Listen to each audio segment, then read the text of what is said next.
বাংলাদেশে সংখ্যালঘুদের উপর নির্যাতনের ঘটনায় বিক্ষোভ করেছেন বিভিন্ন দেশে বসবাসরত প্রবাসীরা। এমন অবস্থায় আয়ারল্যান্ডে প্রবাসী বাংলাদেশি সংখ্যালঘুদের নিরাপত্তার ব্যাপারে প্রবাসী সনাতনী সহ অন্যান্য ধর্মীয় সংখ্যালঘুরা উদ্বেগ প্রকাশ করে প্রতিবাদ জানিয়েছেন।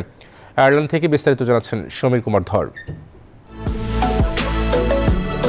দেশে চলমান অস্থিরতায় ধর্মীয় সংখ্যালঘুদের বিভিন্নভাবে টার্গেট করা হচ্ছে বলে অভিযোগ উঠেছে। সেই সাথে রাজনৈতিক প্রতিহিংসার শিকার হচ্ছেন অনেকে। স্বাস্থ্যকর অল টাইম হানিকম, সব সময় অল টাইম হেলদি লাইফ। এমন অবস্থায় দেশে দেশে বিক্ষোভ করছেন ধর্মীয় সংখ্যালঘুরা। দফায় দফায় বিক্ষোভ এবং প্রতিবাদ সমাবেশ করেছে আয়ারল্যান্ডের প্রবাসীরা। সাম্প্রতিক সময়গুলিতে হিন্দুদের উপর অত্যাচার অনেক বেড়ে গেছে। শুধু হিন্দুই নয়, এখানে খ্রিস্টিয়ানদের চার্চ হতে শুরু করে, বুদ্ধিস্টদের প্যাগোডা হতে শুরু করে হিন্দুদের মন্দির পর্যন্ত। And Hindu properties is not safe anymore, and we said there is a protest is happening all over Bangladesh. কাজগুলো করা হচ্ছে, এগুলো থেকে আমরা বাঙালি আপামর জনগণ সবাই শান্তিতে একসাথে বসবাস করতে চাই।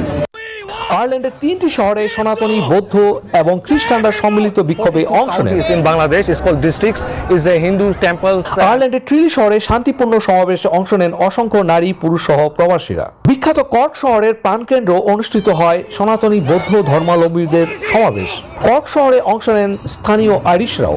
একই দিনে ডাবলিনে বড় আকারে প্রটেস্ট করেন সনাতনী, বৌদ্ধ, খ্রিস্টান সহ সাধারণ মুসলিমরাও। And I urge for the protection of their rights and safety of all Hindus in Bangladesh. ডাবলিনে আলোচিত শান্তিপূর্ণ বিক্ষোভে ছিলেন আয়ারল্যান্ডের বাংলাদেশি কমিউনিটির সুপরিচিত ব্যক্তিত্বরা, ছিলেন স্থানীয় নির্বাচিত কাউন্সিলর। সবার দাবি দেশের অস্থিরতার দ্রুত সমাধানে, সেই সাথে দেশে যেসব জায়গায় সংখ্যালঘুদের বাড়িঘর, ব্যবসা প্রতিষ্ঠান, হত্যা, লুট, নারকীয় প্রতিটি ঘটনার সুষ্ঠু বিচার। উপস্থিত সমাবেশে সকলেই 8 দফা বাস্তবায়নের জন্য তত্ত্বাবধায়ক সরকারের দৃষ্টি গোচর করেন। সমীর কুমার ধর, নিউজ 24, ডাবলিন, আয়ারল্যান্ড।